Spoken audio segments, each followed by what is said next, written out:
Ya, sedikit aja ya teman-teman. Banyak aja Fandi, nggak apa-apa.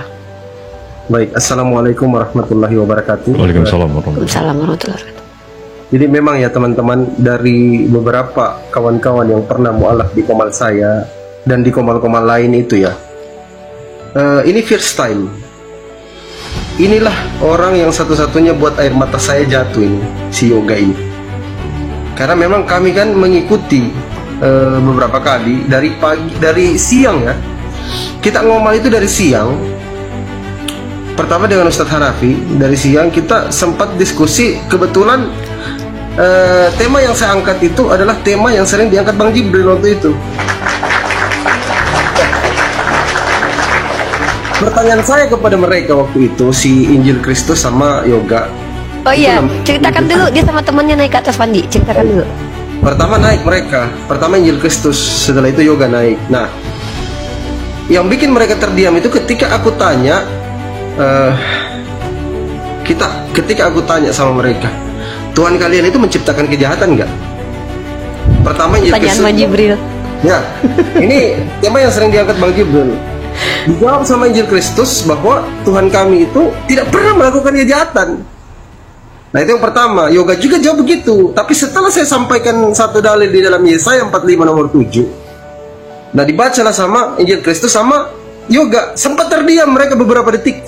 Hitungan saya itu 5-7 detik mereka terdiam. Tiba-tiba Yoga buka laptop, katanya, oh iya ya, menciptakan kejahatan loh, kata.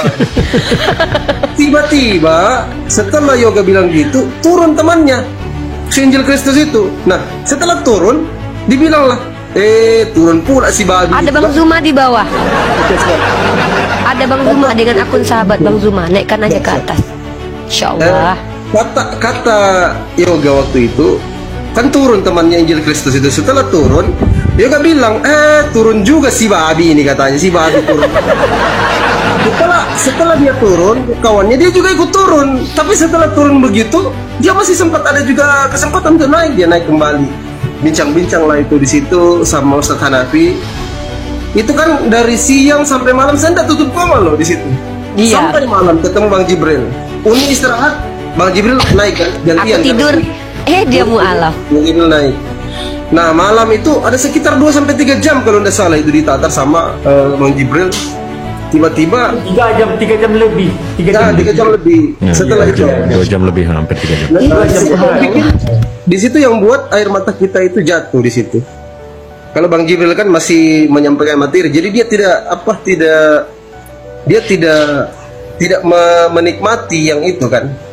Hanya menyampaikan materi yang nikmati. Enggak, di beratnya itu ini Bang Fandi, begitu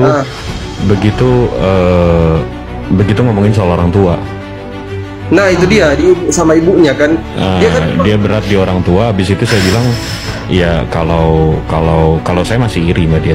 Saya mau ngasih duit berapapun. Saya pengen berantem lagi sama Umi sekali aja, atau pengen berantem sama Abah sekali aja. Tapi nggak bisa karena udah nggak ada. Jadi justru bersyukur malah masih ada orang tua.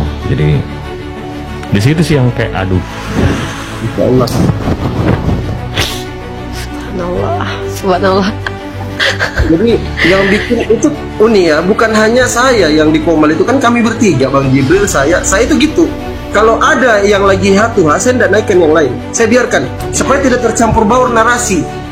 Karena kalau tercampur baur narasi kemana-mana bias nanti. Nah saya biarkan Bang Jibril seorang. Banyak yang minta naik, saya tidak naikkan waktu itu. Nah ngobrol lah mereka berjam-jam itu, sampai kawan-kawan muslim di bawah itu pada sedih semua dengar tangisan Yoga waktu itu. Jadi dan kita nggak ada ini ya, nggak kan. Aku nangis itu kan pakai ingat mamaku kan, karena aku tahu kan alur-alurnya nanti gimana gitu loh. Itu bikin aku nggak ini kan, bikin air mataku keluar di situ. Iya. Enggak, dan kita juga nggak kepikir ya Fandi ya. Kita nggak minta KTP, kita nggak minta open cam. Ya, dia tiba-tiba mau belajar untuk baca 2 kalimat syahadat, minta dia sama kita. Coba ajarin Bang, gimana kalau bahasa Arabnya? Waduh. Karena terjadi kan, ku ingat lah kan terjadi sama aku sekarang kayak gini kan, yang hal yang kupikirkan itu terjadi sama aku sekarang gitu. itulah yang membuat aku kayak gimana ya, nggak bisa pikir ternyata bilang gini kan, ternyata yang dalam pemikiranku itu terjadi ya, aku bilang kayak gitu karena kan dampaknya itu loh, tahulah kan, jadi itu Paham. Nah, jadi itu teman-teman yang mungkin teman-teman sebenarnya udah tahu kisahnya karena kalian nonton, dan ini juga ada di YouTube aku maupun YouTube Bang Jibril. Tapi ini akan menjadi cerita kita, hikmah dari perjalanan kita, dan jujur aku udah bilang ada 3 orang yang membuat aku menangis ketika menjadi mualaf. Salah satunya yoga ini. Tapi kembali lagi bahwa yang dilakukan oleh Fandi ini kan dia buka komal dan kadang-kadang dia juga, maaf teman-teman saya harus sampaikan di sini, terkadang dia juga waktu untuk kesehariannya juga ini demi ini, bukan kita sebenarnya yang kita lakukan ini karena kita passion, karena agama kita dihujat, agama kita ternyata alhamdulillah Allah izinkan kita punya saudara seperti yoga, dan itu luar biasa, hadiah yang luar biasa lah buat perjalanan kita ya. Selama aku sendiri kalau 4 tahun diskusi itu kayak yoga ini adalah salah satu hadiah, keberadaan dia hadiah lah buat apa yang kita lakukan malam dulu, ayo tete dulu biar rame kan. gitu. Nah, sekarang kita pindah ke yang seru nih. Tadi belum selesai masalah Olan. Nah, kayak mana pendapatmu tentang Olan? Jangan bicara di sini kak, karena tahu lah kan ini kan publik, takut didengar nanti kan nggak enak kan, urusan keluarga kan. Nggak, maksudnya ada pesan nggak kepada netizen untuk memperlakukan Olan seperti Ya, apa? buat Kakak? ini, buat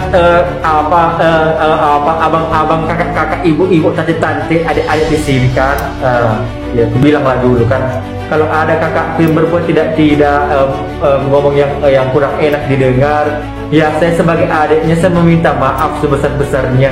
Kalau ada dia bilang tentang agama Islam, tentang Nabi Muhammad atau menghujatlah dan sebagainya, mohon dimaafkan gitu.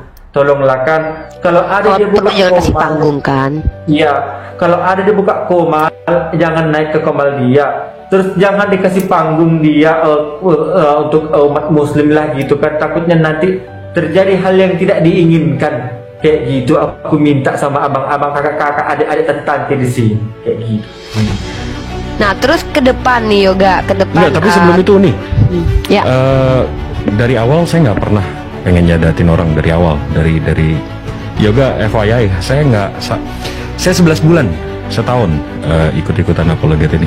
Itu pun lucu loh, kalau Bang Jibril ini pun kemunculannya lucu kalau kita ingat cerita Bang Jibril ya. Dan kamu yang pertama saya sadar itu. Iya. Tapi gini, dia lah kak gini kak, yang aku bilang ya, Bang Zuma, abang apa ini, Bang Jibril inilah kan, banyak ustadz yang ceramah gitu kan, cuma dialah kata-kata dia yang masuk di otakku gitu loh. Karena dia Katanya aku juga masuk ke otakmu kau. Ih. Ya, kau Nggak mungkin karena lebih relate kali, karena lebih relate. Iya. Dia cerita kok Bang Jibril, dia cerita kalau dia suka dengan penyampaian Bang Jibril karena Ya, pertama Bang Jibril tidak merendahkan lawan diskusi. Nggak ada merendahkan, data dia pandi, nggak ada kan pandi dari awal kan.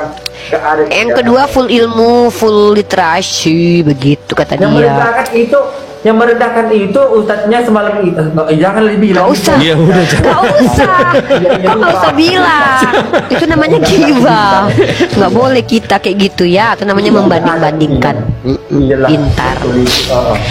Nah terus kan sekarang kan kondisi yoga sebenarnya tidak semulus wajahnya teman-teman ya. Kita harus akui itu. Tapi dia bilang, kenapa aku tahu? Karena dia cerita guys ya. Jadi dia adalah laki-laki Batak itu ketika lahir rasa takutnya telah ditanam di danau Toba. Aku ngerokok ya, izin ya. Iya bang. Kalau kau jangan yoga, biar aja. Jadi cobalah apa lagi ke depan, misalkannya kayak kau ingin apa, ingin bagaimana, terus apa kira-kira yang terpikirkan gitu loh yoga ke depannya. Oh ya, rencana mau bikin channel YouTube ya kan, mungkin kasih tau lah netizen 2,3 orang ini. Silakan. Ya rencana bikin channel YouTube-nya, rencana kan, tapi belum tahu lah kan, karena kan masih dalam situasi kayak gitu kan, itulah pokoknya kan situasi apa ya, gimana bilangnya ya, kayak gitulah kan, saya dibilangin gitu loh, kayak gitu. Ya Allah, subhanallah yoga. Senyum dulu yoga, buka masker katanya. Senyum aku mau. Itu hadiah itu. Senyum itu sedekah loh yoga. Senyum itu sedekah. Sudah kan? Sudah ya. Dia tuh polos banget. Apa? Ini kumatikanlah dulu kamera. Ngerok aku Iya bentar, iya ya. merokoklah sana. Masya Allah. Subhanallah, ya itu dia teman-teman cerita dari dari sisi Bang Jibril, dari sisi yoga, dari sisi Fandi, dan aku bangga bisa bersama dengan mereka, bersama dengan Fandi, walaupun aku tiap hari berantem sama Fandi ya. Dan aku juga sering berantem sama Bang Jibril, tapi mereka ini ada, dan Masya Allah Fandi dan Bang Jibril adalah orang-orang yang menghormati saudarinya ya. Pasti kalian iri kan, aku saudarian mereka bestian kan.